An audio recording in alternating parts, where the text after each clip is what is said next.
Hola a todos, ¿cómo están? Bueno, quería pasar por aquí para compartir con ustedes una pequeña presentación que hicimos con el espacio de iBeer. Le agradezco mucho a mi colega Alejandro por darme ese espacio.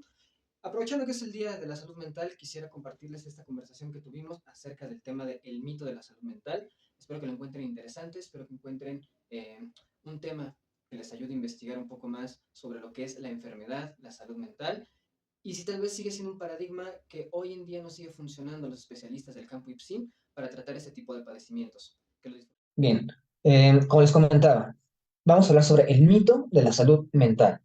¿Por qué decir que la salud mental es un mito? Y creo que es un tema muy importante ponerlo en la mesa. Lo que es la psicología, la psiquiatría, incluso el psicoanálisis, más o menos siempre va siguiendo un poquito este discurso. Y creo que es un discurso que toda la cultura, por lo menos en Occidente, maneja, ¿no? La salud mental, cómo de alguna manera se va colando ahí un poquito la figura del terapeuta como también una especie de corrector, por así decirlo, como lo haría un médico. Viene, corrige un poquito lo que va pasando, te enseña más o menos cómo tendría que estar viviendo una persona ciertos momentos de su vida, qué es lo más óptimo para que una persona pueda hacer, qué herramientas tiene que estar adquiriendo para poder ser un poco más adaptativo a su medio, pero todo esto en aras de una mejor salud mental, ¿no? Sin embargo, ¿qué rayos es la salud mental, no? Entonces, empezamos por esa parte. ¿Por qué un mito? No quiero que se vayan con la finta de que vamos a hablar de mito, como, digámoslo así, mito sobre la depresión, ¿no? Como qué cosas son falsas y qué cosas son verdaderas sobre la depresión, ¿no? Que usualmente es como se suele manejar ese sentido, ¿no? Para que te den cierta información verídica, real sobre un trastorno y lo puedas identificar o diferenciar de otros, ¿no? Acá quiero que utilicemos la palabra mito, tal cual como la propone Levi Strauss, es un estudioso bastante importante sobre el lenguaje, sobre todas esas estructuras lingüísticas y cómo se nos presenta a los seres hablantes. Y a grandes rasgos, para él un mito es un producto lógico entrecruzado con elementos del entorno al que pertenece. Es decir, hay una estructura lingüística detrás de todo mito, se crea toda una narración para poder explicar un fenómeno de la realidad, y lo importante de esto es que es un fenómeno que ocurre en la realidad de una determinada cultura. Entonces, podríamos decir que hay toda una cosmovisión del mundo, por ejemplo, con los mayas, hay otra cosmovisión del mundo con los griegos, hay otra cosmovisión del mundo quizás con algunos pueblos africanos, no lo sé. Estoy dando algunos ejemplos de cómo se organizaba el mundo antes de que la ciencia como la conocemos pueda ir poco a poco apareciendo en la cultura. Pero si se dan cuenta, hay algo muy interesante. A pesar de que podríamos pensar que antes no se conocía la ciencia como lo hacemos el día de hoy, la construcción de pirámides, el uso de mapas estelares, la forma en cómo entendían los procesos para la cosecha, la forma en cómo entendían los movimientos del clima del lugar geográfico en el que se encontraban, les permitía a través de narraciones fantásticas poder crear todo ese conocimiento, poder sustentar toda la producción de saber necesario para hacer crecer la cultura, ¿no? Y no es un saber que sea falso. No podríamos decir que es un saber falso todo lo que se imprimió en aquellas culturas debido a los avances que tuvieron, cómo se fueron construyendo, cómo fueron haciendo más grandes cada vez sus civilizaciones. De eso no se trata un mito, de decir que es algo falso. Quizás sí es una respuesta precientífica y cualitativa a un problema que no sé cómo responder de otra manera, salvo por este tipo de narraciones. Y quiero que lo podamos ver de este modo. Fíjense cómo, si ustedes analizan los códices, ustedes pueden tener acceso a algunos de los documentos antiguos que más o menos van narrando este tipo de historias, es una articulación lógica que le permite a este tipo de culturas explicar todo lo que pasa en su universo. Entonces, vamos a encontrar en estos mitos dioses que les permiten explicar desde la creación de la vida, la creación del mundo, cómo este tipo de dioses también va a ir poco a poco manejando el movimiento estelar, cómo se puede ir incluso dando el movimiento del viento, cómo eso puede traer peces, dependiendo de dónde se esté dando el mito, ¿no? Y todo eso va narrando toda una historia cerrada que explica todo lo que le va a pasar a esa comunidad, todo lo que le puede pasar a esa cultura. Entonces, por lo menos para Levi Strauss, la diferencia entre ciencia y mito va a estar en el modo en que se presenta el conocimiento. Aquí lo vamos a ver de una manera cualitativa y la ciencia usualmente es algo más cuantitativo, ¿no? Un poco de datos un poco más crudos, por así decirlo. Entonces, si bien podemos encontrar una diferencia entre pensar que gracias a determinada deidad es que el pueblo de N región le reza constantemente y por eso tienen quizás buenas cosechas, pueden más o menos con esos rezos ir viendo más o menos en qué momentos este Dios quizás no les ayuda un poco, en qué momentos les voltea a ver, en qué momentos sí les da frutos, en qué momentos no. que poder pensar que tal vez ese lugar, si analizas el suelo, si más o menos vas utilizando cierto tipo de instrumentos, pues te vas a dar cuenta que quizás es tierra volcánica, tiene un poco más de nutrientes que pueden ayudar al crecimiento de las cosechas, y al final pasa lo mismo. Está pasando exactamente lo mismo en el mundo, son dos maneras distintas de explicarlo, y no necesariamente uno es falso y otro es verdadero. Son maneras distintas de observar cómo se puede organizar el mundo, cómo puedo entender la relación del individuo, de aquel que está ahí parado observando los fenómenos, con todo eso que le está rodeando. Y obviamente cómo eso se puede relacionar con la propia cultura, con los demás que están ahí. Entonces, cuando yo propongo hablar de el mito de la salud mental es en este sentido. Sí, la salud mental es un producto lógico entrecruzado con los elementos que la cultura en el momento en que se le permite aparecer le ofrece, ¿no? Le puede ofrecer todo lo que viene de la medicina, todo lo que viene de alguna manera también de la parte correctiva. Sin embargo, no necesariamente significa que sea un discurso científico. Probablemente es un discurso precientífico, un modelo más cualitativo de la descripción de un fenómeno que tal vez algo científico propiamente dicho. Entonces, pasamos a la siguiente, por favor.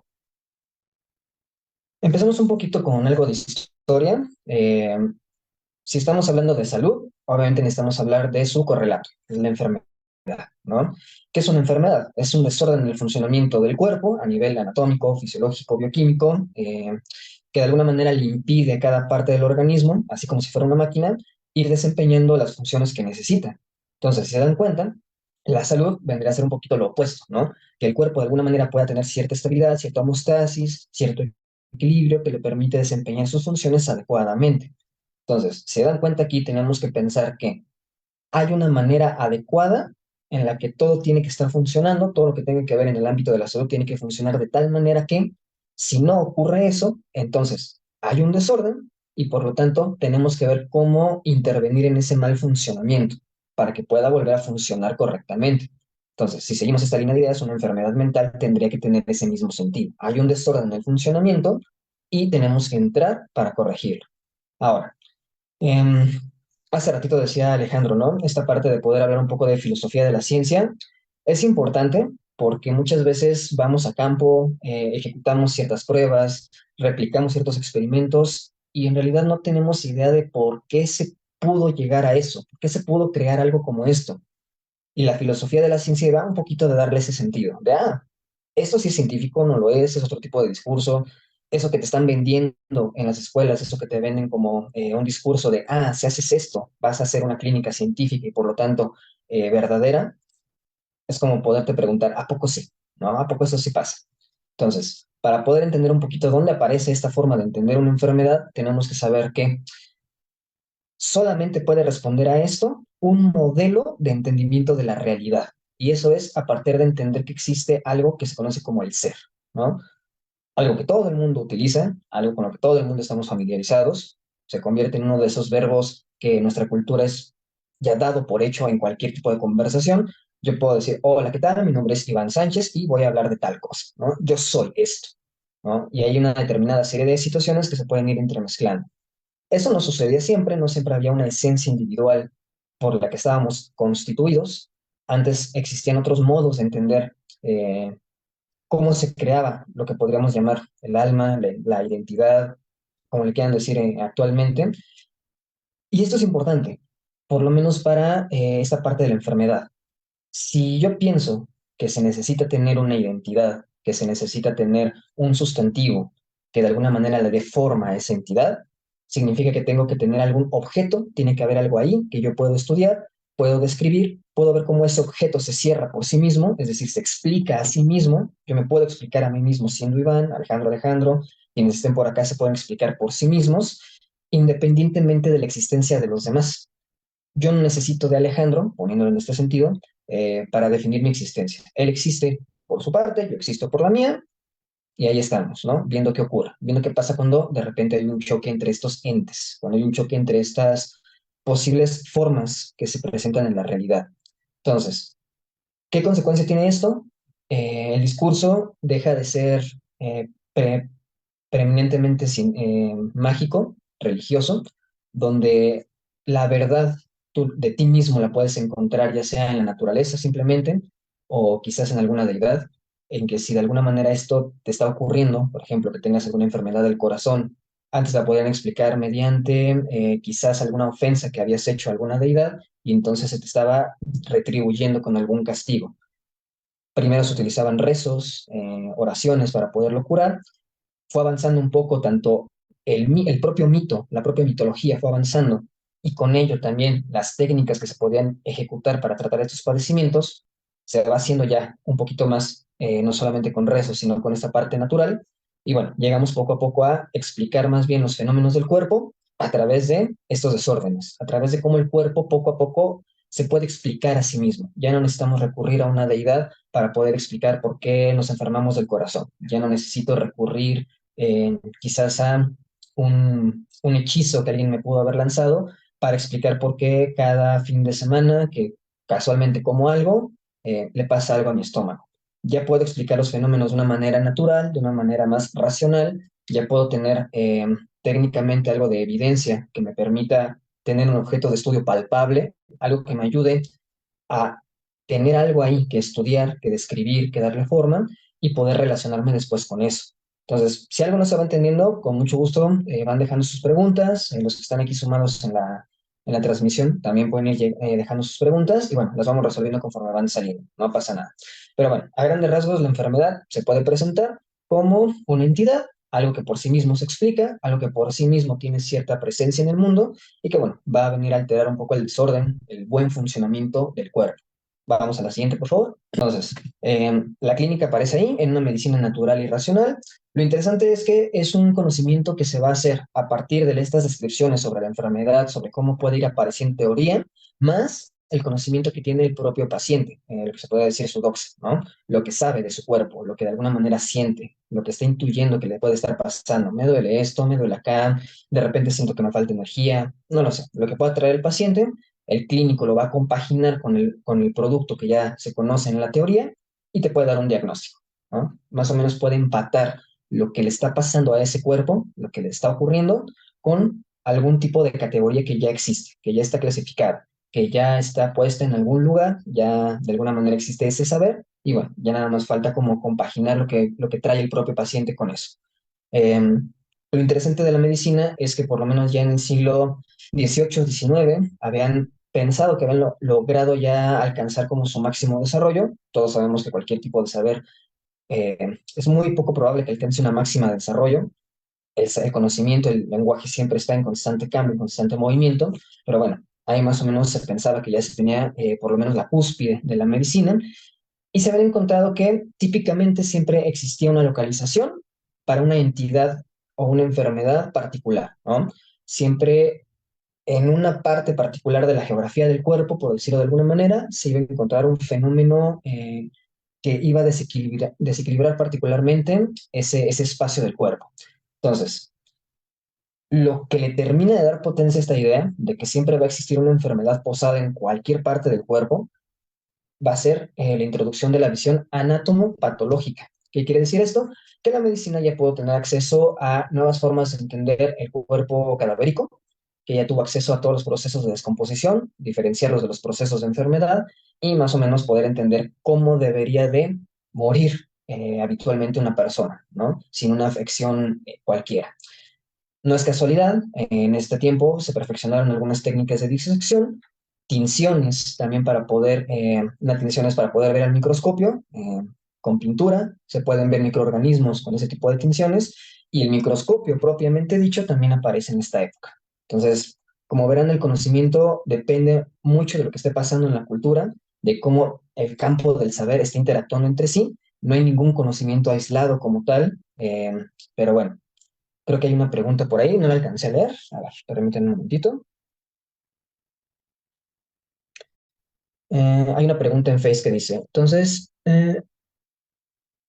dice, ¿la psicosomatosis le explica la ciencia, la filosofía o quién? Es decir, ¿le explican como algo que le pasa al cuerpo y se arregla en el cuerpo físico o le pasa al alma o a quién le pasa? Esa es una pregunta muy interesante. La voy a ir justamente tocando creo que en toda la presentación, más que nada cuando empecemos a hablar sobre el alma, pero eso lo voy a poner así. Si tú le preguntas a un psiquiatra, eso lo tiene que resolver el cuerpo, ¿no? Eso lo tiene que resolver más o menos las áreas motrices que le pueden estar afectando en el cerebro, quizás la bioquímica no se está procesando de la manera adecuada. Quizás si le preguntas a algún psicoterapeuta te puede tratar de dar una explicación semejante a esta, más algún tipo de explicación un poco más retórica, por decirlo de alguna manera. Que puede ser que algo se esté presentando como algún tipo de efecto que de alguna manera no está bien procesado. Esta parte que hemos escuchado de repente, ¿no? Que las emociones que no se hablan se quedan en el cuerpo. Si le preguntas quizás a un psicoanalista, pues bueno, no te vamos a comentar que todo hecho es discursivo, incluso los hechos que aparecen como ese tipo de afecciones en el cuerpo van a ser hechos de dicho. Entonces, bueno, eso va a depender mucho de a quién le preguntes en qué posición epistemológica se encuentra, qué tipo de ciencia pretende defender, y eso es un poquito de lo que vamos a hablar el día de hoy, ¿no?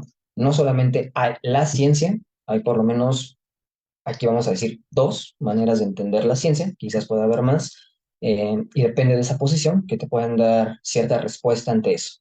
Entonces, si pasamos a la que sigue, por favor. Hay una pregunta más en Facebook, perdón, mi estimado Iván. Hay gente que no conoce el tema y nos preguntan qué es la psicosomatosis. Ok. Suele ser como esto que se dice, ¿no? Que de repente somatizas, ¿no? Que de repente le pasan ciertas cosas al cuerpo, porque la mente se altera, porque de alguna manera le pasan cosas a, más que nada como al psiquismo y va afectando a la parte del cuerpo, como lo que en algún momento se conoció como la histeria, que de alguna manera era como poner lo que pasaba en la mente, lo que pasaba en el inconsciente sobre el propio cuerpo, ¿no? Esto que popular se conoce como, si tú callas tus emociones, pues bueno, siempre se van a expresar sobre alguna parte del cuerpo, ¿no? Incluso hay algunas materias en psicología, no concuerdo con todas, obviamente, pero bueno, cada una tendrá su propia articulación, que es un poquito de lo que vamos a ir hablando también, que incluso ya te dice, ¿no? Si tienes tal cosa, te va a doler tal parte del cuerpo. Si tú tienes depresión, te va a doler tal parte del cuerpo, ¿no? O sea, como ya muy, como esto, va a haber una localización, ¿no? O sea, ya incluso hay eso. Tienes esto, entonces va a haber una localización en el cuerpo que te lo va a expresar, ¿no? Entonces, les digo, depende de la posición epistemológica en la que se encuentren, que va a haber una respuesta ante eso. Yo les voy a proponer más o menos desde mi posición epistemológica cuál sería mi respuesta conforme avancemos un poquito, ¿no? Porque básicamente de eso se va a tratar esta conversación. Entonces, retomando un poquito este tema, hubo una situación muy interesante en el desarrollo de la cultura en Occidente. Se sabe que hay algo a lo que le podemos llamar alma, mente, personalidad. Hay algo por ahí que se sabe que tiene un padecimiento, que de alguna manera se afecta, se altera. Pero lo curioso es de que siempre este campo, que le podemos llamar el campo ipsi, campo del psiquismo, siempre ha estado entrelazado con el campo médico. Y quizás no es para menos. Justamente ya hablando un poquito de la filosofía y su desarrollo en Aristóteles, ya se proponía que sí, el alma podía tener algún tipo de padecimiento o enfermedad, pero no por sí misma. El alma no podía caer enferma en sí misma por determinadas características. Sin embargo, había afecciones del cuerpo que sí podían alcanzar a enfermar el alma, como, digamos así, como una ficha de dominó. Algo le toca al cuerpo, le llega al alma. Entonces, justamente Aristóteles nos refiere en la parte de metafísica, si no mal recuerdo, esta parte. Las enfermedades del alma son, en lo esencial, lesiones de la sensibilidad y la inteligencia. ¿Ok? Quiero que observen esta cita, me parece que es muy interesante cómo lo describe. Es una lesión de la sensibilidad y la inteligencia. Pensaríamos usualmente que una lesión también tiene que ver con esta parte de quizás me puedo lastimar una muñeca, puedo tener un moretón en el brazo, quizás se me pudo haber fracturado un hueso, no lo sé. Casi siempre pensamos que una lesión tiene que ver algo con eso. Y es interesante que a partir de este primer acercamiento con la filosofía que nos toca en Occidente, ya se empieza a usar el lenguaje médico para explicar un poco lo que le puede pasar al alma, ¿no? El alma se puede lesionar, aunque no lo pueda hacer directamente, lo puede hacer con su contacto con la parte física, ¿no? Se puede lesionar. No estamos tan lejos de eso. Actualmente hay algunas propuestas quizás un poco más populares, pero con las que casi todos estamos familiarizados, que te dicen, tienes que trabajar con tu herida de abandono, con tus heridas de la infancia. Yo no veo que por una herida de la infancia, pues empieces a sangrar, ¿no? No es como una cortadita, no es algo como en ese sentido. Hay una manera de entender que a la mente le pueden pasar las cosas analógicamente como si fuera el cuerpo. Se puede herir. Bueno, en este caso quizás la personalidad, la mente, como lo manejen las teorías que de alguna manera pueden sostener esto de las heridas de la infancia, ¿no? Pero no estamos lejos de eso. Entonces, vean cómo, aunque esto pueden decir, ha pasado tantos siglos desde que eso se pudo proponer, seguimos utilizando el mismo lenguaje para producir conocimiento sobre este campo. Había otra pregunta, a ver, vamos a irla checando. Dice, entonces, si el alma se puede lesionar cuando alguien te hace un trabajo o hace magia negra contigo, lo que están haciendo es herir mi alma, quizás, y esto ya lo voy a decir con pincitas porque justamente no es mi campo de conocimiento, pero un chamán te diría que sí. De hecho, si tú revisas la obra de Levi Strauss, justamente la que trata el mito, si ahorita quieren saber exactamente cuáles son los nombres de estas referencias, soy muy malo para retener nombres de libros, pero les puedo proporcionar toda la bibliografía que les voy comentando, porque todo esto lo voy utilizando en la investigación grande. Si tú buscas en Levi Strauss, vas a entender un poquito esta pregunta que vas colocando acá. Incluso si alguien tiene esta referencia, si lo tengo un poco más en la cabeza, si alguien puede llegar a acceder a un texto de Jacques Lacan, un psicoanalista, que se conoce como Ciencia y Verdad, algo así me parece que se llama el texto, vienen escritos dos, es un compendio de textos que escribe este analista. Él propone poder pensar un poquito la magia, más que nada como una causa eficiente. ¿Qué quiere decir?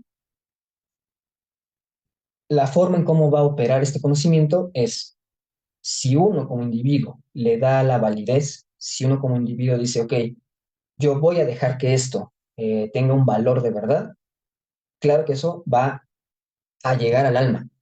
Ándale, alguien por ahí puso antropología estructural. Creo que sí, ese es el de Levi-Strauss, de Levi-Strauss. Entonces, sí, por lo menos quien produce la magia, quien produce el conocimiento, los chamanes, y quienes pueden llegar a creer en esto, quienes pueden darle a esa articulación lógica una validez, un asiento como una verdad, sí, efectivamente, la magia puede hacer eso. ¿Por qué? Porque es una forma de encontrarte con el conocimiento, porque es una manera de presentarte el saber. Esta es otra. La parte científica es otro tipo de saber, otra forma de organizar el mundo, como les comentaba al inicio, ¿no? Eh, Creo que habían puesto por ahí otra pregunta. Está muy padre que estén sacando varias preguntas. Esto me gusta mucho, gracias. Dice, ¿por qué hay veces que voy al médico y el tratamiento no me sirve? Pero si voy con mi padrino y me hacen algo como una limpieza, entonces sí curó. Pues va en el mismo sentido, va en ese mismo sentido. Ahí la eficiencia depende si le estás dando el valor de verdad.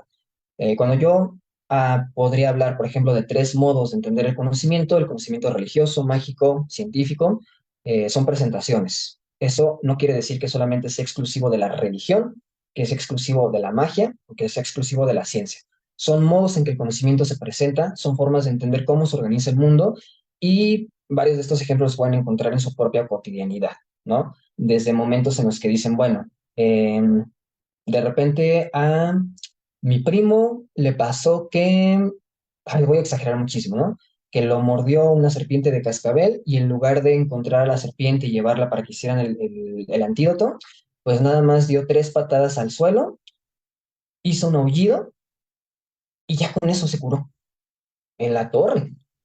¿Por qué? Si efectivamente la serpiente lo mordió, ¿cómo por qué no se murió? No. Eh, Vamos a poner un ejemplo un poco quizás más aterrizado, ¿no? De repente poder pensar, bueno, con las relaciones de pareja. Eh, Quizás, vamos a ponerlo así, hay una pareja, llega una persona con problemas de pareja al consultorio y puede que te diga, ¿sabe qué? Mire, de repente me he dado cuenta que mi pareja ha estado haciendo como lo siguiente, ¿no? De repente despierta a las 3 de la mañana, va a hacer algunas cosas en la casa, usualmente no, no deja su celular en el cuarto, pero siempre escucho como si estuviera hablando con alguien, como si estuviera teniendo una conversación con otro. Entonces, ahí más o menos se va construyendo un rito, ¿no? A las 3 de la mañana, él se despierta al sentir, o ella se despierta al sentir la ausencia de su pareja, va escuchando todo esto, y eso qué va produciendo, qué va a producir en la persona, qué efecto va a producir. Puede llegar a producir cierto comportamiento, cierta actitud, cierta posición ante su pareja, cierta sospecha, y depende más o menos de la historia de esta persona que quizás ese tipo de estructura de pensamiento, pues bueno, le puede ir arrojando cierto tipo de consecuencias, cierto tipo de malestares, formas de entender cómo puede relacionarse con eso, ¿no? Puede que alguien diga, bueno, pues está pasando esto, pues me voy a levantar a las 3 de la mañana, voy a investigar, voy a tomar notas y al final voy a incluso preguntarle a mi pareja, bueno, pues, ¿qué haces, no? ¿Qué es lo que está pasando? Y puede que encuentre ya una conclusión. Hay otro modo de poderse presentar, quizás un poco más científico, ¿no? Lo quise forzar un poquito, ¿no? Para que se viera la diferencia. En fin, son maneras en las que pueden encontrar en su propio día a día este tipo de estructuras. Estos, por lo menos tres tipos de conocimientos se pueden dar ahí. Y bueno, eso es lo que le puede dando un poquito ese sentido.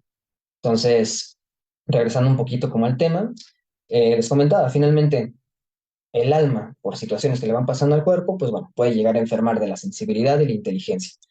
¿Qué es el alma? ¿No? Al final, ¿qué se supone a lo que le estamos llamando así? Pues bueno, es una construcción, es algo que está de una manera abstracta, pero que tiene que responder a una pregunta. ¿Por qué hay algo en ese ente? ¿No?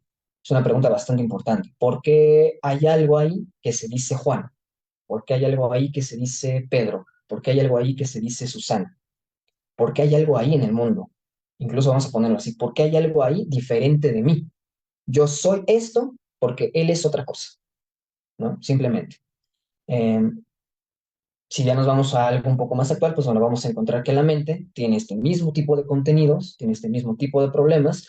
Sin embargo, se puede considerar la mente como un estado de sistema de neuronas, ¿no? Algo que se produce en la interacción bioquímica de ciertas estructuras cerebrales, de cómo está estructurado nuestro sistema nervioso.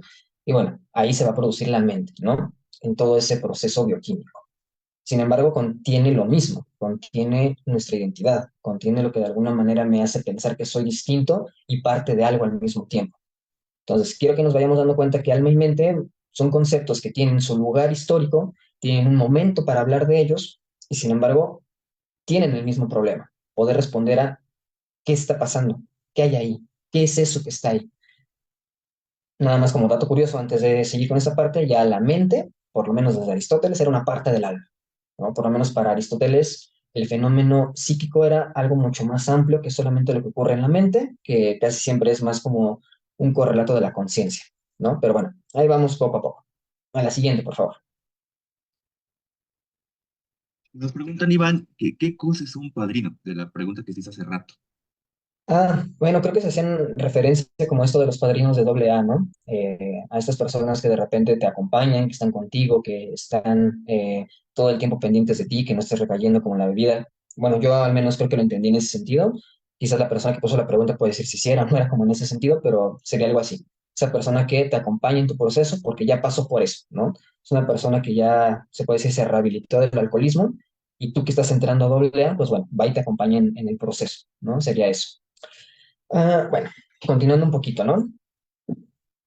Si bien algo ahí les hacía pensar que quizás la misma información se podría utilizar o el mismo tipo de lenguaje para describir los problemas del alma, por lo menos los filósofos clásicos tenían algo muy en claro. No era lo mismo pensar en la salud que en las convicciones y las virtudes, en la moralidad, por llamarlo de alguna manera. Se hacía una división bastante clara sobre cómo la medicina, ¿no? Todos los procesos médicos eran tratamientos para salud y fuerza del cuerpo, ¿no? Todo lo que tuviera que ver con ese mal funcionamiento de este organismo vivo, ahí va la medicina. Pero para poder intervenir en el modo de vida de la persona, en crear virtudes, crear convicciones, que la persona pudiera hacer determinadas acciones, que se pudiera presentar de determinada manera en la sociedad, para eso se utilizaba la retórica.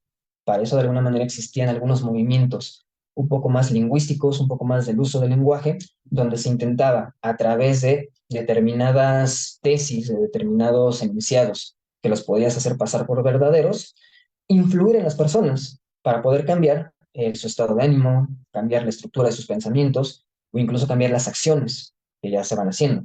Entonces, si se dan cuenta, lo que en algún momento se llamó cura de almas, esto está incluso desde Platón, incluso mucho antes, desde Aristóteles ya había esa distinción, se parece un poco a la psicoterapia, si se dan cuenta, ¿no? Hay un encuentro entre dos, un encuentro que un lado tiene que presentar determinadas tesis para que quien se encuentra del otro lado de esta situación pueda modificar algo en las emociones que sienten, pueda pensar una manera distinta de observar los fenómenos con los que se encuentran y tomar acciones para que todo eso pueda tener algún resultado en el mundo. Eso sigue siendo la psicoterapia.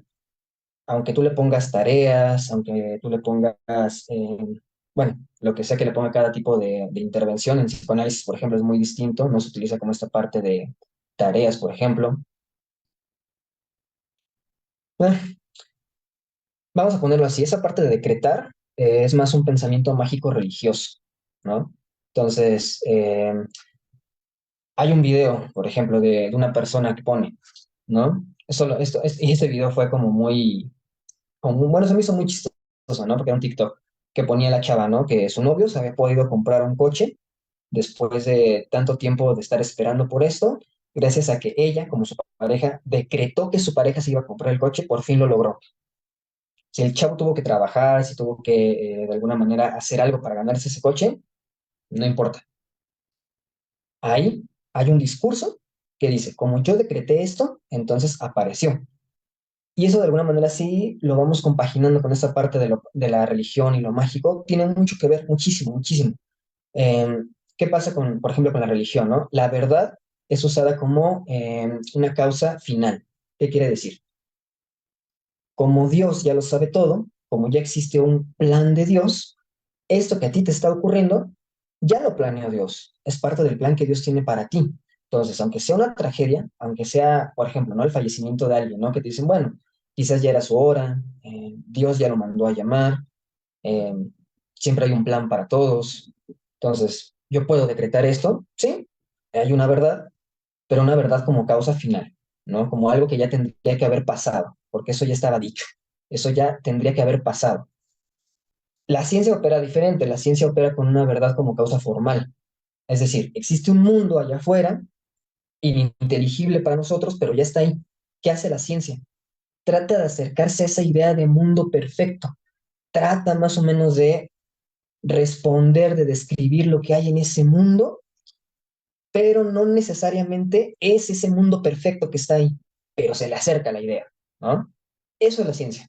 Tratar de acercarse lo más que pueda a una descripción del mundo, lo más que pueda. Ahí es donde está su verdad. En la religión, la verdad está en otro lado. Y en la magia también. En la magia también la verdad está en otra parte. Eh, no confundan, eso sí, qué bueno que sale esta parte. No confundan conocimiento con verdad. Están separados. Son dos cosas distintas.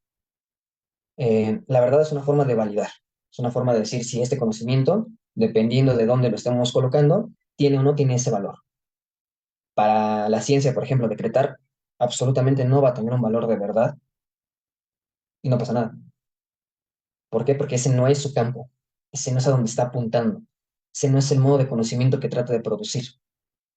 Aunque hay gente que lo confunde y puede crear pseudociencias, justamente por eso es bueno saber de filosofía de la ciencia, para poder hacer estas distinciones. No pasa nada, hay muchas maneras de conocer el mundo. Solo hay que ver si en verdad se pueden mezclar de ciertas maneras, ¿no? Creo que eso es lo importante. Eh, claro, por ahí alguien puso esta parte, ¿no? Las tragedias no son un plan de Dios. Eh, lo mismo, dentro de cierta lógica, de cierta estructura de conocimiento, ahí está la cosa, ¿no? Ahí está ese modo de entender el mundo. Y no pasa nada. Distintas formas de organizar el conocimiento. No pasa nada. No porque ustedes sean científicos pueden dejar de creer en Dios o necesitan dejar de creer en Dios. No pasa nada. Son diferentes maneras de estructurar el universo, el universo de conocimiento. No pasa nada. Solo aprendan a distinguirlo. Eso sí, eso es muy importante. Entre saber si están produciendo ciencia o están produciendo otra cosa, ¿no? Eso para por lo menos una ética de la investigación. Una ética en cuanto a cómo se están presentando. Una ética a cómo ustedes están tratando de presentar un conocimiento. Eso sí, por lo menos los que estamos de este lado y que se pretenden dedicar a esto, hay una ética al momento de poder diferenciar este tipo de conocimientos. Pero no pasa nada, son formas de entender el mundo en este sentido. Entonces, bueno, si seguimos un poquito justamente, ¿no? Son formas de distinguir el mundo. Cura de almas, psicoterapia. Que haya un encuentro entre dos personas para usar la retórica e influenciar sobre otro, ahí está el fenómeno. Y por lo menos ya un poquito avanzando en esta historia, pues bueno, la producción de la primera figura ya un poco más formal, el mentor terapeuta, se termina creando como un orientador que pretendía conducir a las personas que lo consultan hacia conductas buenas y nobles, con base de la introspección de uno mismo, ¿no? Entonces, bueno, si continuamos un poquito, esta parte no la quiero extender mucho, de hecho por eso no traté de ponerlo mucho en las diapositivas. Hay un momento cultural entre el siglo XVII al XIX que se empieza a debatir bastante con esta parte de la locura, con esta parte de las posesiones demoníacas, con todos este tipo de personajes que aparecen para irrumpir en el modo en el que una cultura se desarrolla con cierto bienestar, por decirlo de alguna manera. Empieza a haber todo un debate de qué hacer con ese tipo de personajes, qué pues, se puede hacer con todos ellos que de alguna manera no parecen ir acorde con lo que debería de pasar en un lugar. Eh, y poco a poco, todo ese tipo de situaciones, cuando va apareciendo la psiquiatría, va apareciendo como una rama médica, va poco a poco absorbiendo todo eso. Incluso hubo un momento histórico bastante interesante donde la psiquiatría sí le daba un campo a esta parte de las posesiones demoníacas, a todo lo que la iglesia tenía que más o menos encargarse. Y bueno, conforme va creciendo la hegemonía de la parte médica, conforme va cambiando la cultura, ya lo va absorbiendo, ¿no? Ya no necesariamente la posesión demoníaca la va a tratar un cura, sino que ahora sí ya va a ir un especialista para diagnosticarte psicosis, ¿no? Por ejemplo. Entonces, más o menos, ¿qué es lo que va absorbiendo en términos generales? El dominio de las pasiones, ¿no? ¿Qué quiere decir? Que más o menos se va absorbiendo el trabajo de tratar los movimientos irracionales o rebeldes de la razón, que es más o menos como se entendía lo que era una pasión. Movimientos irracionales o rebeldes de la razón. Cuando todo eso lo va absorbiendo la psiquiatría, va convirtiendo estos actos morales, ¿no? Esto que se puede presentar en la cultura como algo inmoral, como parte de la ciencia natural.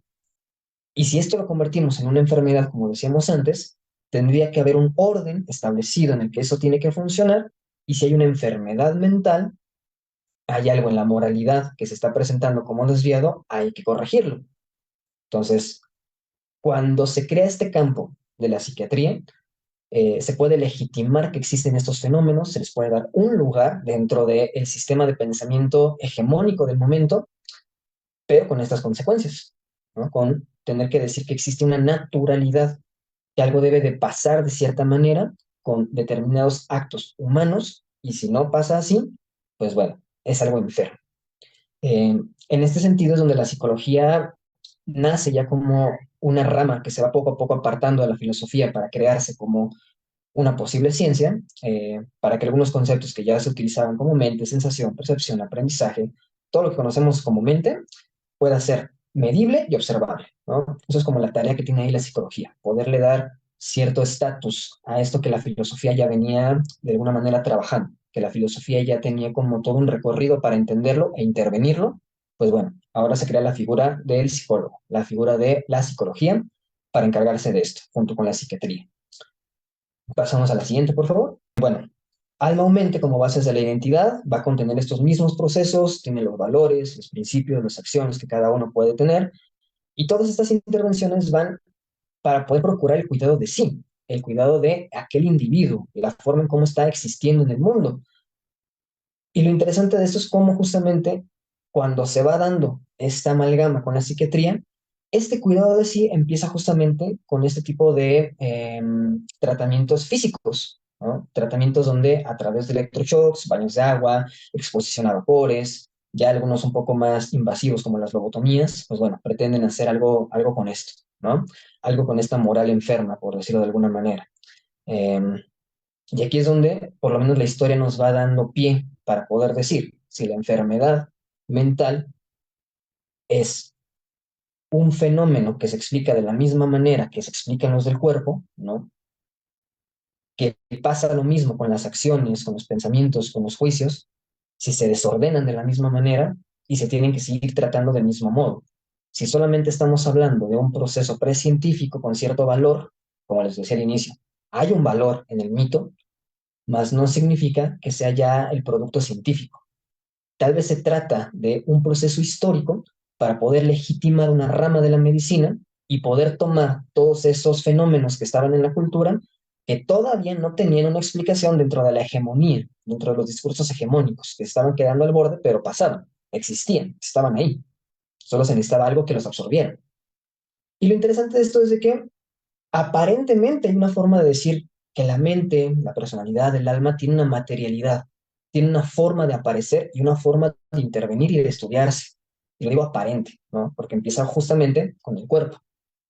Ya lo decía Aristóteles, cuerpo enferma, luego el alma. No hay un espacio para ver al alma como tal, como una entidad de estudio separada, ¿no? Como si tuviera sus propios fenómenos. Vamos a la que sí. Avanzando un poquito en esto, vamos a encontrar que la psiquiatría se desarrolla a partir de tres momentos. En la primera, bueno, la visión anatomopatológica, lo que les contaba hace rato, poder localizar la enfermedad perfectamente en un punto del cuerpo.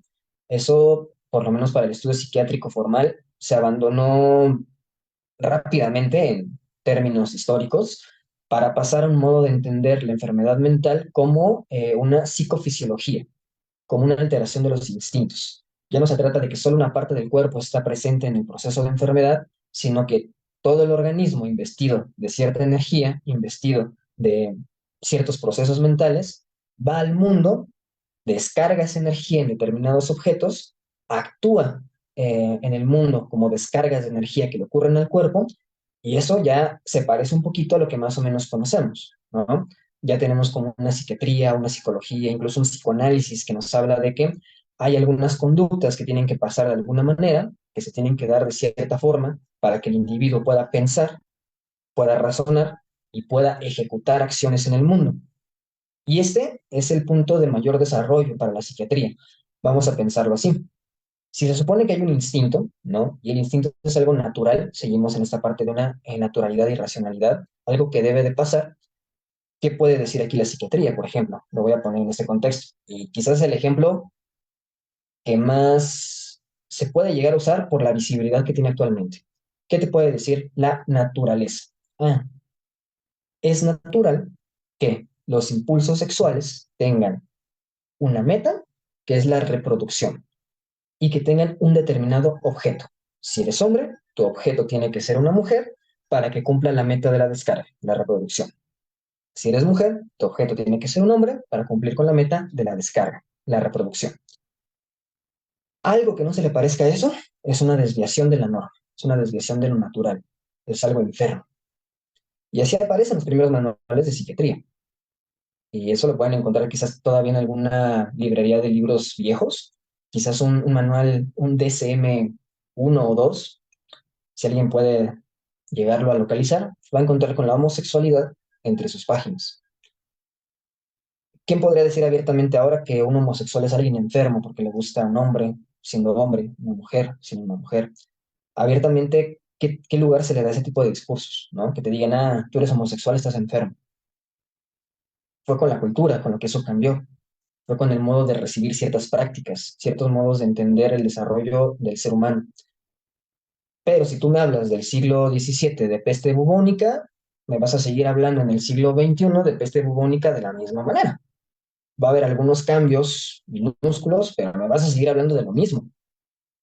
Entonces, esto es una enfermedad propiamente dicha o un mito levistroniano, hay que ir viendo, ¿no? La siguiente etapa, una que ya estamos un poco más familiarizados, pues bueno, son las unidades funcionales. Si se dan cuenta, la visión anatomopatológica trata de tomar todavía la parte de la medicina como la base, la parte del cuerpo. Después, la parte de los instintos es, ok, quizás ya no puedo dar una explicación tan fisiológica, ya no puedo encontrar una anatomía, una fisiología tan puntual del cuerpo, pero sí la puedo seguir ligando a él. La unidad funcional todavía me va a decir, ok, está el sistema nervioso, pero ya no me va a interesar tanto el cuerpo, ya no me va a interesar que ahí tengo que intervenir, ya no me interesa que el cuerpo sea al que le está pasando algo. Ahora me interesan las teorías de la mente que le pueden dar una explicación a lo que le está pasando a ese individuo. Y es aquí donde, si bien, como les digo, estos conceptos ya vienen de tiempo atrás, pero las unidades funcionales introducen con fuerza el concepto de personalidad, ¿no? Es hasta el siglo XIX, más o menos, finales del XVIII por ahí, que aparece el individuo como lo conocemos actualmente. Esto de tener una personalidad, como más o menos la vamos manejando ahora, aparece más o menos por ahí. ¿Y de qué se trata un poquito la personalidad? Si podemos pasar a la siguiente. Son cualidades, atributos que tiene una persona en un cierto nivel de desarrollo. No va a ser la personalidad de uno cuando tenía 4 años idéntica a la que tiene cuando tiene 28 años, por ejemplo, ¿no? va a tener algunos rasgos de supervivencia, adaptación o evolución, y también características que te van a hacer distinto al grupo al que perteneces. Entonces, estos mismos contenidos son, en esencia, los mismos que van a aparecer en el contenido de lo mental o en el contenido del alma. Si se dan cuenta, son los mismos problemas, vamos a trabajar las mismas situaciones, pero la cultura nos va a decir cómo manejarlo. El momento histórico nos va a decir hacia dónde tenemos que voltear, hacia dónde tenemos que ver que el conocimiento se produce para darle sentido. Pero en lo esencial está ahí por debajo. Ok, creo que hay otra pregunta. Dicen, entonces, una persona enferma o no enferma, según lo que una cultura cree, es decir, por poner un ejemplo, si hoy en la cultura es una enfermedad tener una inclinación hacia un género, esto enferma el alma de la gente y eso termina enfermando el cuerpo de la gente. Algo así, sí, justamente algo así. Em, Cuando se empezaba a tratar la homosexualidad ya como un problema de enfermedad mental serio, se le daba el mismo tipo de tratamiento que una persona depresiva. ¿En qué sentido? En que se le podía dar cierta terapia de electrochoques para que justamente la bioquímica del cerebro, para que el funcionamiento cerebral se pudiera ajustar y volviera a descargar o pudiera descargar sobre los objetos que debería de estar descargando. Entonces, si te das cuenta, aparece un cuerpo enfermo. Si aparece un cuerpo que está enfermo, porque en ese momento histórico, el ser homosexual era una enfermedad. Por lo tanto, se podía curar a través de hacer algo en el cuerpo. Después, también empiezan a existir este tipo de tratamientos que son, creo que se llaman terapia de exposición, no me acuerdo el nombre que tenían. Esto de que lo sentaban, ponían imágenes o videos que fueran placenteros para la persona. Por ejemplo, si eres hombre, te ponían videos de hombres teniendo relaciones con hombres. Y justamente cuando tú empezabas a excitarte, cuando el cuerpo empezaba a tener una reacción por eso, te soltaban algún tipo de estímulo negativo, con tal de que tú asociaras ahora el observar esas escenas, el estar en ese tipo de contextos, como algo asqueroso, repulsivo, doloroso, algo que te alejara de eso, curándote, ¿no? Si eso de alguna manera es una cura. Eh, ¿Hay un cuerpo al que se le está alterando algo? Claro. ¿Hay un cuerpo que se presenta como algo desviado? Por supuesto. Que lo que le llamas enfermedad esté en ese cuerpo, ya es otra cosa, ¿no? Pero tú le estás llamando enfermedad a la homosexualidad, tienes que curarla. Y esas son las formas en las que se encontraron para curarlas. Actualmente, bueno, ya esta parte de la homosexualidad tiene un lugar muy distinto en la cultura. Creo que cualquiera ahorita podría decir que un terapeuta que te diga te voy a curar de tu homosexualismo suena incluso ya hasta raro, ¿no? Suena como incluso fuera de lugar, es como incluso de, ay, este cuate es un charlatán, ¿no? ¿Cómo te va a decir que es porque eres homosexual te tienen que curar de eso? Hay estructuras de conocimiento que sí lo pueden admitir, ¿no? Hay estructuras de conocimiento quizás religiosas que lo pueden admitir. Hay otro tipo de estructuras que no, como ahora la ciencia, ¿no? Entonces, nada, creo que un poquito respondiendo a la pregunta. ¿Puede haber un cuerpo enfermo? Tal vez, ¿no? ¿Puede haber una alteración bioquímica? ¿Por qué no? ¿Significa que ahí está la enfermedad? Hay que ver, ¿no? Hay estudios donde te van a decir, por ejemplo, que la depresión está justamente en esta interacción bioquímica y hay otros estudios que te van a decir que no, que es quizás incluso más como una especie de consecuencia que pasa porque determinadas situaciones que pasan en el individuo, pues bueno, llevan al cuerpo a reaccionar de determinadas maneras. Entonces, creo que esas preguntas nos van dejando algo muy interesante y que es justamente empezarnos a cuestionar, empezarnos a preguntar si esto que de alguna manera aprendemos en la escuela y el discurso que nos arroja toda la cultura se tiene que quedar así, sin cuestionar. Decir, sí, esto es esto y punto, ¿no? Creo que más o menos estas preguntas nos van invitando un poquito a eso. Entonces, ustedes sigan mandando, no pasa nada. Bueno, seguimos a la siguiente. Ok, un poquito lo que les decía, ¿no? Personalidad, alma y mente, a pesar de los matices, nos van a presentar los mismos problemas. Sin embargo, eh, esta historia nos permite pensar cómo, al momento de que la psiquiatría absorbe toda esta parte moral, trata de hacerlo a su modo, al modo en que sabe hacer las cosas con el cuerpo, pero poco a poco se va abriendo otra vez paso hacia los tratamientos que antes se usaban más de tipo de psicoterapia, más de la cura de almas, más hacia la retórica, ¿no? Tanto así que ahora, pues bueno, existe una clara diferencia entre ir con un psiquiatra a ir con un psicoterapeuta de la rama que ustedes gusten, ¿no? Pero ya hay todo un campo que se dedica nuevamente a usar la retórica para este tipo de situaciones.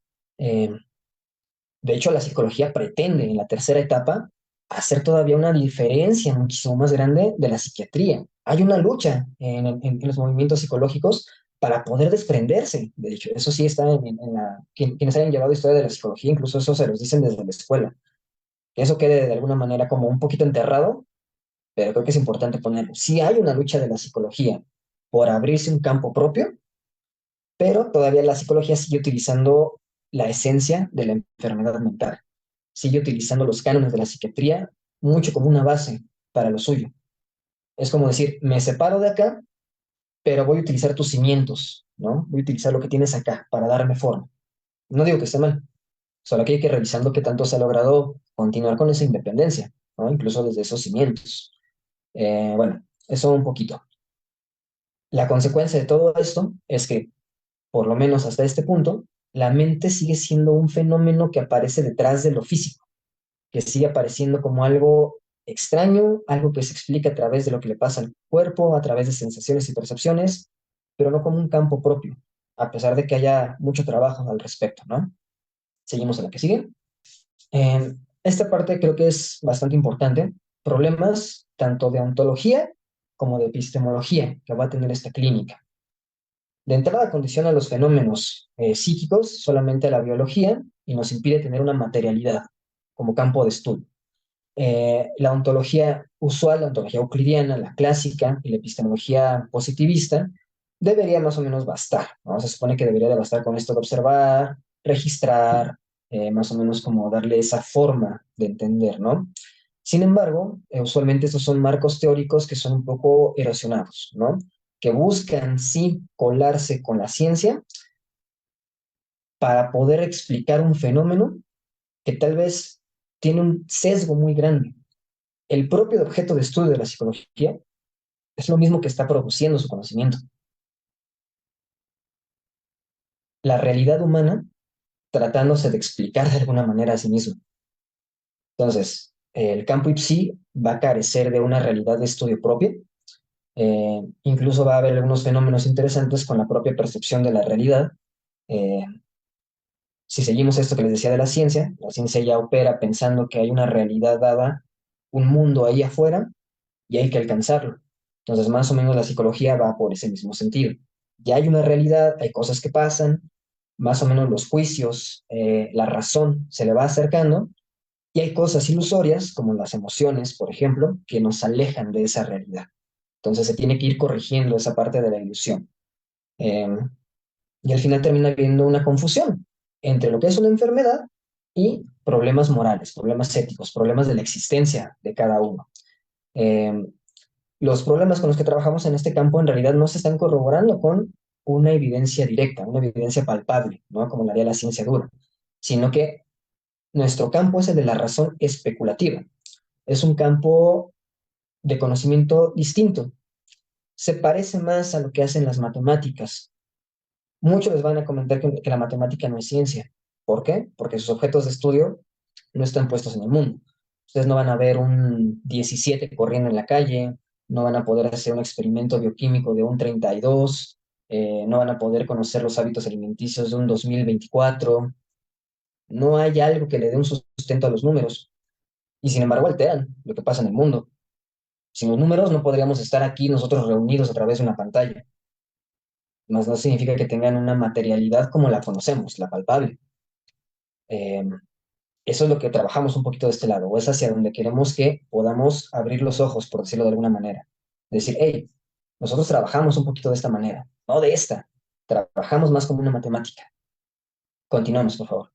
Bueno, esto es muy importante. La retórica, como medio de intervención, justamente esto que pasa en una psicoterapia, produce un sentido, produce más o menos ahí, en la conversación, produce un cambio, produce una verdad nueva, produce algo distinto para esa persona.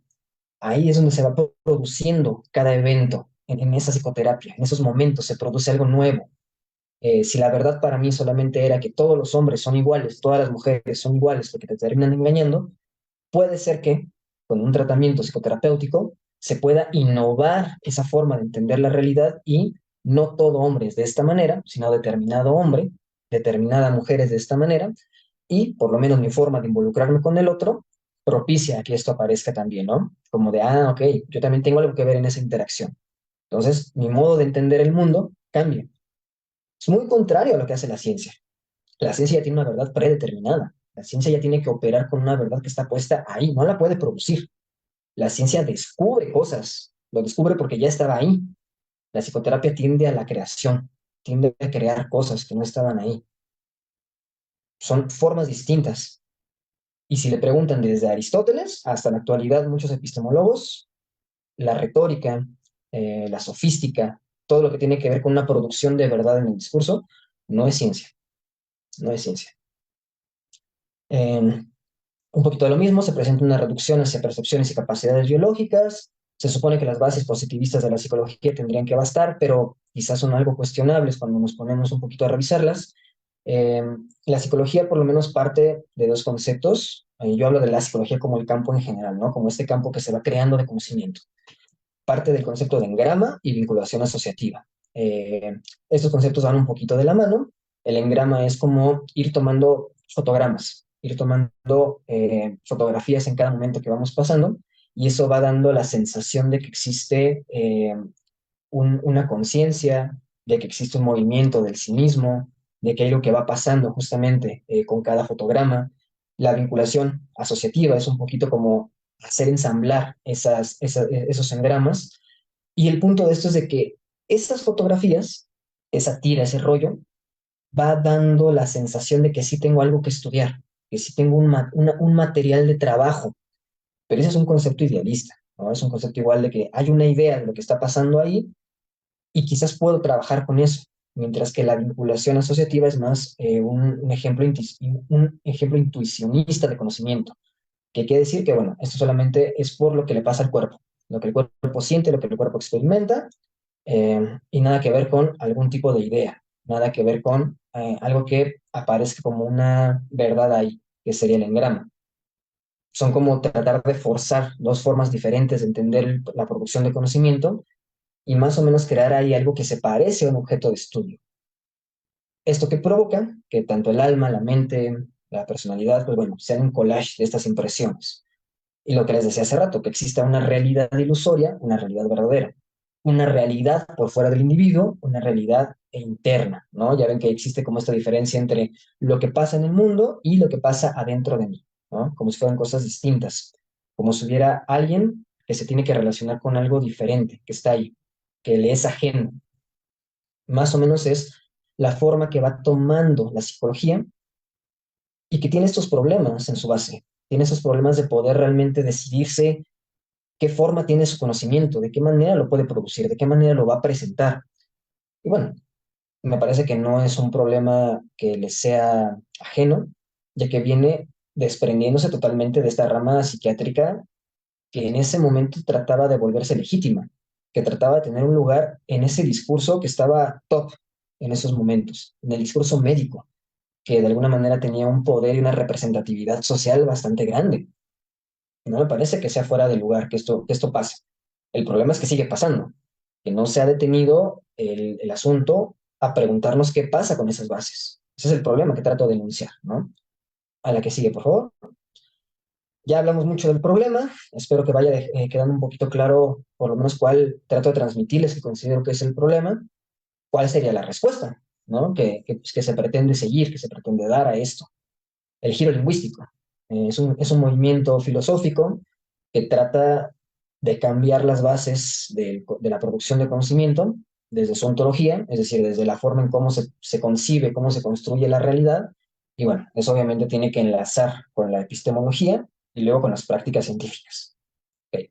Entonces, para dejar más o menos claro qué tiene que ver el giro lingüístico o qué nos puede ofrecer el giro lingüístico, la parte de la psicoterapia, la parte del psiquismo, a todo este campo de conocimiento, pues bueno, principalmente es una ontología alternativa, un sistema de mundo donde la polisemia del lenguaje, es decir, si ya estamos trabajando con algo que se desarrolla en el discurso, en algo que se produce con discurso, en algo que se interviene con discurso, Pues vamos a trabajar con el discurso, vamos a trabajar con el lenguaje.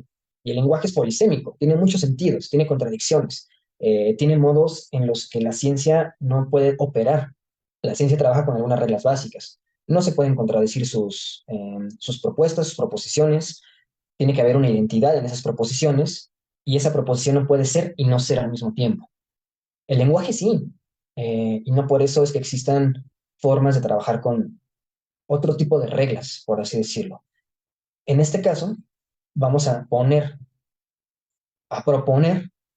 que el lenguaje es otro tipo de materia, es otro tipo de materialidad, otra forma de entender de qué está hecho el mundo, ¿no? Materia entiéndase como eso, de qué está hecho el mundo, como los atomistas, como la corriente atómica, de qué está hecho el mundo, de cierto tipo de partículas, o de qué está hecho, sí, cuál es la esencia de esa materia, qué hay ahí que le permite ser algo, ¿no? Un programador te puede decir que la esencia de la ontología para un programa de computadora son ceros y números, son ceros y unos, perdón. Es este código, ¿no? Más o menos esa es la esencia, es lo que le da un soporte a la realidad con la que un personaje de videojuego puede interactuar, ¿no? Si alguien juega videojuegos, tiene que conocer ese término de los NPC o de los personajes no jugables. Tú como jugador te metes en ese mundo, pero cuando tú te metes, hay gente con rutinas, con vidas. Para nosotros es una ilusión, claro, es un juego, pero algo les programa para tener conversaciones, para poder estar con tu personaje, para reaccionar a tu personaje, para reaccionar a otros NPCs. Más o menos es lo mismo, ¿no? ¿De qué está hecho? Y en este caso se propone, pues, del lenguaje. Bueno, también se propone un poquito cambios en la forma en que percibimos el espacio. Nosotros regularmente percibimos o trabajamos con un plano proyectivo. Nuestra realidad tiene mucho que ver con la matemática proyectiva, con la planimetría, a diferencia de un campo lingüístico. Un campo lingüístico va a trabajar más que nada con superficies topológicas, superficies que son un poco aformes, que no le interesa la forma, que no le interesa la medida, que no le interesa tanto la identidad, sino que le interesa los comportamientos, le interesan las interacciones, le interesa los cambios en esas interacciones, cómo de alguna manera los elementos, si se mueven de un lado, se mueven para otro, interactúan con otra cosa, van dando resultados distintos para estudiar. Entonces, igual si esta parte voy muy rápido, me van preguntando. Ahora, dentro de la propuesta del giro lingüístico podemos encontrar algo que se conoce como la inmanencia. Es una propuesta ontológica, es una forma de empezar a entender el mundo desde otra realidad, desde otra forma de entender cómo se desarrolla lo que pasa allá afuera. Es una lógica no toda. Bueno, hay distintas clases de lógicas, además de la lógica clásica con la que todos nos desenvolvemos día a día. En este caso es una lógica no toda, que básicamente es que los acontecimientos no tienen que ver con la verdad.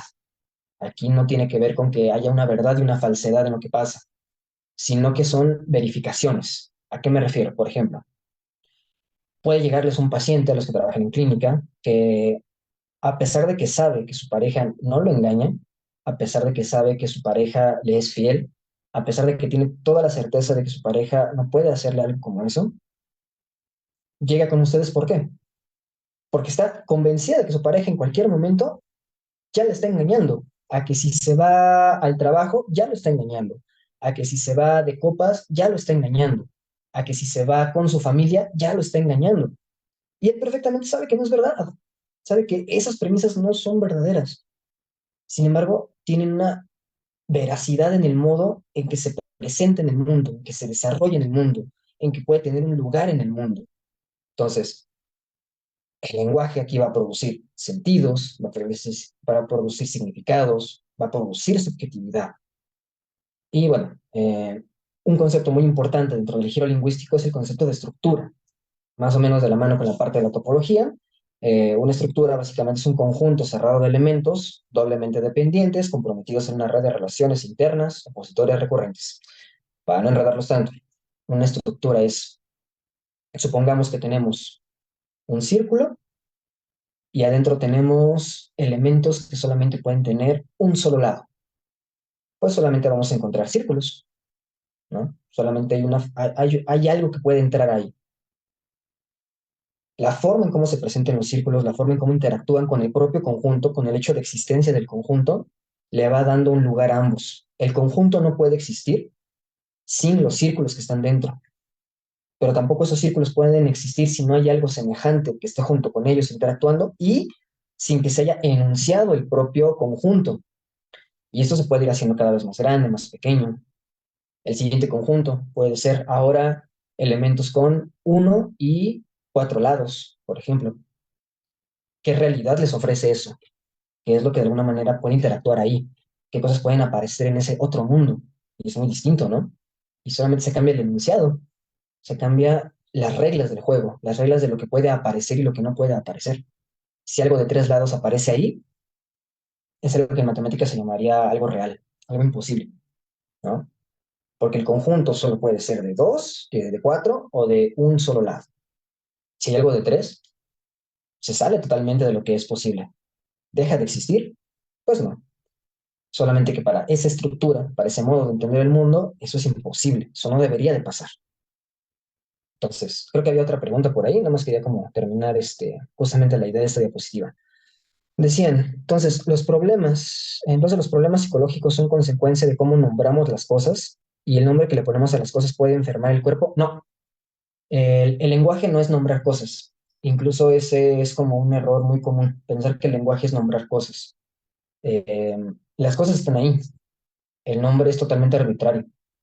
El nombre no tiene nada que ver con la cosa que lo posee. Eh, Sin embargo, cuando decimos lenguaje, hablamos del modo en cómo podemos producir interacciones, cómo podemos producir leyes, cómo podemos producir límites, cómo podemos producir consecuencias lógicas, eso sí.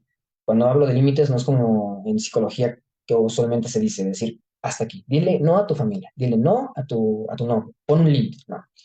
Límites, todo esto tiene que ver con lógica, con matemática, con procesos formales, eh, con estos modos de entender cómo se van creando y produciendo silogismos, cómo se va produciendo toda una serie de demostraciones lógicas, demostraciones matemáticas. No se trata de nombrar, se trata justamente de conocer cómo funciona ese sistema, cómo funciona, cómo está operando, por qué ese sistema, que solamente me permite admitir objetos de un solo lado o de cuatro, está funcionando de tal manera que no me permite acceder a un objeto de tres lados. ¿Cómo está funcionando ese objeto, ese conjunto? ¿Cómo funciona ese mundo?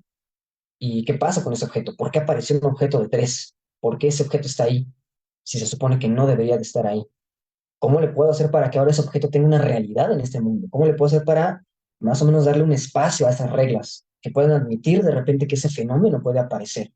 Y cómo estos círculos, como estos cuadrados, ahora pueden interactuar con ese triángulo, porque hasta el momento no tenían forma. No había ningún tipo de estrategia para decir cómo interactúo con esto. Vamos a aterrizarlo ya a cosas humanas, ¿no? Eh, Vamos a ponerlo quizás en un ejemplo clínico. Les van a llegar algunos casos, ¿no? Por ejemplo, que de repente, a pesar de que el problema con el que llegan es que no se pueden desprender de sus padres, ¿no? Que tienen una relación súper caótica con ellos, que de alguna manera tienen una relación que no les permite estar con otras personas, a pesar de que lo desean, a pesar de que ellos quizás desean irse, a pesar de que ellos desean tener una pareja, lo único que ellos pueden tener en ese mundo, la única forma en la que pueden aparecer como entidades, es en esa relación entre la mamá, el papá y el hijo. Esa es la única forma en la que pueden aparecer. Y eso de repente lo van replicando. ¿Cuál es la tarea acá? Pues bueno, a ver, de repente te está apareciendo el deseo de irte del país, te aparece a lo mejor la inquietud de tenerte que ir para buscar dónde hacer familia, dónde hacer trabajo. N situación aparece extraña, incómoda, sintomática, por decirlo de alguna manera, con la que está peleando. Es que, ching, ¿cómo me voy a ir? ¿Cómo la voy a dejar? ¿Cómo voy a dejar a mi madre sola? ¿Cómo voy a dejar a mi padre morir solo? ¿Cómo voy a dejar a este individuo? ¿Cómo le hago para que lo que quiero, para lo que deseo, también pueda aparecer en esa relación? No solo para lo que mamá desea, lo que papá desea, aparezca. ¿Cómo le hago para lidiar con eso? ¿Cómo le hago para ampliar el mundo en el que puedo existir? Un mundo más allá de esa relación. Ese es nuestro trabajo. Crear estrategias, crear movimientos, observar cómo funciona ese juego, poder intervenir en el juego, poder cambiar esas reglas del juego. Más o menos hacia allá vamos un poquito, no tanto hacia la parte de nombrar. Que ojo, la narrativa más o menos se mueve un poquito en estos sentidos que estamos proponiendo, y ellos sí se centran mucho en esta parte de poderle poner un nombre a algo, pero para darle un espacio, para diferenciarlo del paciente y ahora sí entenderlo, ¿no? No solamente por nombrarlo es que se resuelve algo, ¿no? Es por el trabajo que hay de entender eso que ahora es distinto. Por ejemplo, ¿no? Tengo un colega que es narrativo y me decía, bueno, puedo poner al alcoholismo, lo puedo sacar del paciente, le puedo poner ahora, lo puedo abstraer, le puedo dar una historia al alcoholismo e intervenir en cómo esa historia va apareciendo. Sí le doy un nombre, pero no el nombre es el que cura, es la intervención sobre esta nueva entidad. Eso es narrativa, ¿no? Por ejemplo. Eh, Creo que había algún otro comentario. Mm, Como crear significados, no tanto como se llama, sino qué representa, significa para la persona. Sí, va un poquito más como en ese sentido, más como en esa producción. Producir una verdad nueva, ¿no? Producir verdades, como les decía, ¿no? Eh, Ir produciendo algo nuevo, producir algo distinto y que se pueda tomar como una nueva verdad, ¿no? Acá, por ejemplo, es verdad que puedo querer a mi madre y al mismo tiempo irme a trabajar a Canadá. Es verdad que voy a seguir observando a mi padre y puedo ahora sí proponerle matrimonio a mi esposa. No lo sé, ¿no? Son nuevas verdades, nuevas formas de entender que funcionan las cosas. Si pasamos a la que sigue, trata de un performance lingüístico, o sea, lo que les voy diciendo un poquito, la realidad usa como materia el lenguaje. El lenguaje suele trabajar justamente como vacío de identidad, no como usualmente solemos operar, que nosotros tenemos una identidad, somos idénticos a nosotros mismos. Acá el lenguaje no. El lenguaje propone que en realidad esa identidad que nos hace ser nosotros opera a partir de un vacío, a partir de un conjunto vacío que básicamente es algo no idéntico. Es decir, eso que creemos que es una identidad es una ilusión, ¿no? Y se puede justamente producir nuevas creaciones, nuevas formas de entendernos. Eh, lo que les decía un poquito, al final la psicoterapia es esto, es un encuentro de dos hablantes, producen un diálogo, temas de la vida, de la experiencia, de cómo se puede ejercer un lugar, y las intervenciones son en el discurso. Aunque la persona venga y te haga la tarea de cómo registró su conducta, se hace en el discurso, son hechos que se van produciendo en el discurso. No hay más que trabajar con el discurso. No tenemos más materia que el discurso para crear nuestros objetos y estudiarlos. Y son intervenciones en el contexto sociocultural que producen o no bienestar en estas personas que nos consulten. Eh, Nada, el trabajo clínico a partir de esta parte y los fenómenos que se van a producir en el mundo son productos de leyes lógicas, retóricas, sofísticas, bueno, lo que ya les iba contando un poquito, ¿no? Y lo interesante, y que quizás sería bueno irlo desarrollando, justamente darle un espacio, es, hay propuestas para entender la ciencia a partir de este lugar. Una de ellas es la propuesta que hace Alejandro Segura. Hay un libro bastante interesante sobre epistemología y cientificidad del psicoanálisis, está bastante interesante ese libro, donde ya se propone un campo científico, ciencias transempíricas, para dar lugar a las ciencias lógico-formales. Todas estas producciones de conocimiento que no están del todo en la ciencia dura, la matemática, les decía, la lógica también no siempre se considera una ciencia, no siempre se le da ese estatus de ciencia a la lógica. Incluso, aunque esto sí tiene un estatuto de ciencia por el lugar que ocupa ese conocimiento, la física teórica también entraría en este espacio, la parte de la psicología puede entrar aquí, el psicoanálisis puede entrar aquí. Esa es la propuesta al menos, que a nosotros quizás no nos toca tanto trabajar con este tipo de materia. Tal vez nuestra materialidad es otra, por eso siempre no se le ha sabido cómo jugar con ella. Siempre está subordinada a otras cosas, a otros fenómenos. A eso se le conoce como un epifenómeno, algo que aparece consecuencia de otras situaciones, de algo más, casi casi como una sombra, como un accidente, como algo que pasa porque esto lo produce. Y tal vez no, tal vez sí hay un campo, sí hay una materia, sí hay objetos de estudio, pero quizás es del otro lado, quizás es de esta parte, una parte más lógica, formal, lingüística, tal vez no tanto la biológica. ¿Qué nos toca hacer? Pues bueno, que la realidad pueda interactuar, ¿no? Que haya un cuerpo que al final está interactuando, materias que interactúan, ¿no? Finalmente la realidad quizás es más compleja que una sola forma de entenderla. Quizás la realidad tiene que ver no solamente con la entidad física, y tal vez tampoco con solo la entidad lingüística. Tal vez la realidad sea el encuentro de esto. Para allá va la propuesta. Sigamos, por favor. Justamente el psicoanálisis actualmente ya está trabajando un poquito en este sentido, se ha ido despegando muchísimo de las primeras bases del psicoanálisis biomecánico. A pesar de que hay muchas personas que critican el psicoanálisis en esas bases, en estas bases como más tentándole a la parte biológica, tentándole a una hermenéutica que se trata de respaldar con argumentos empíricos, la verdad es que nace como una metapsicología. Hace lo mismo que la psicología, pero lo lleva un poquito más allá. Trata de decir, ¿y qué pasa si no solamente hay conciencia? ¿Qué pasa si hay algo un poco más allá? Pero lo mismo que usa la psiquiatría, que usa la psicología, al principio lo usaba el psicoanálisis para poder sustentar estas teorías, eh, que se va desprendiendo, que se va alejando y que por lo menos en la actualidad parece que tiene la posibilidad de alejarse un poco más. Es por lo que me gusta esa materia, por lo que yo me dedico a esa parte, por lo que investigo y por lo que puedo criticar el psicoanálisis de muchas cosas, pero también puedo decir, bueno, le está tirando a esta parte, a la formalidad, a la lógica, a la retórica. Le está tirando a hacer un saber más de este lado. Incluso ya en relaciones objetales, que es como un segundo momento de la historia del psicoanálisis, ya algunos postulados empiezan a darse cuenta que lo que se está estudiando como lo inconsciente no se encuentra en la realidad externa, ¿no? Ni en la realidad interna que describe la psicología, sino que se da como en ese encuentro entre lo que pasa con el individuo, el exterior, y ese pequeño encuentro, ese espacio que queda ahí, es donde quizás opera el inconsciente, donde operan los fenómenos psíquicos. ¿Y qué hay ahí? ¿Qué hace que nos podamos encontrar con el mundo? ¿Qué hace que haya un mundo en el cual podamos desenvolvernos? El lenguaje. Es el lenguaje el que está ahí, el que va mediando cómo aparecemos en el mundo, cómo ese mundo también nos aparece en nosotros.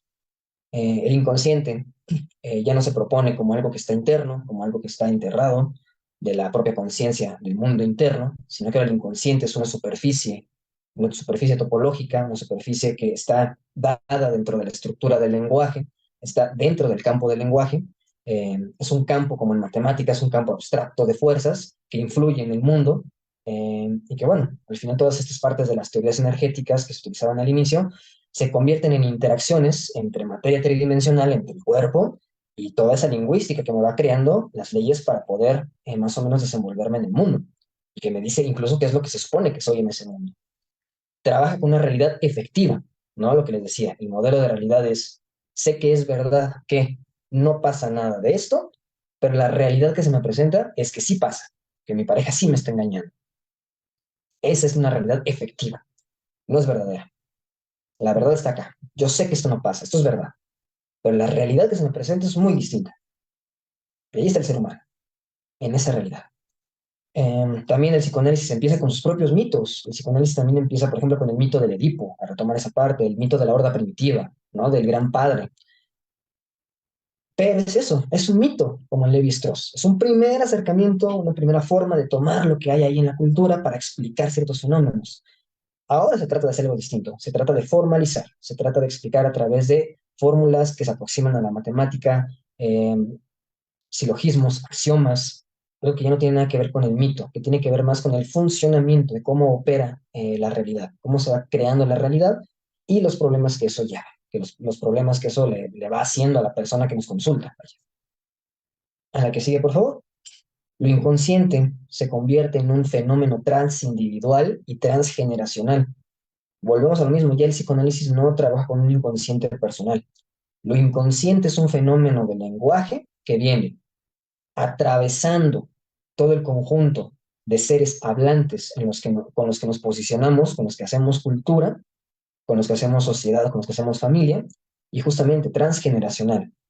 Eh, el problema que yo puedo estar presentando, el problema que yo puedo estar teniendo, fácil lo puede tener cualquier otro miembro de la familia. Lo puede estar presentando de la misma manera incluso un abuelo, algún familiar lejano, tengamos o no tengamos un contacto con ellos, contacto físico con ellos, ¿no?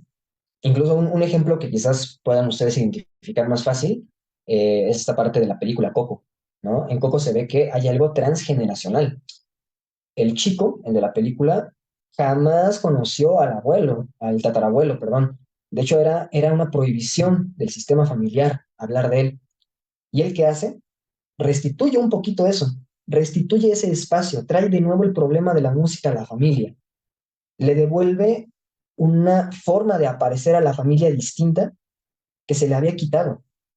Introduce nuevamente como la historia de la familia. Para esta familia, ¿qué era verdad?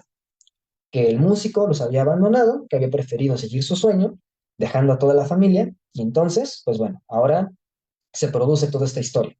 Y eso era verdad. Ahora, ¿cuál es la verdad al final de la película? El músico iba a regresar con la familia porque se da cuenta que es lo más importante, lo asesinan y no puede regresar.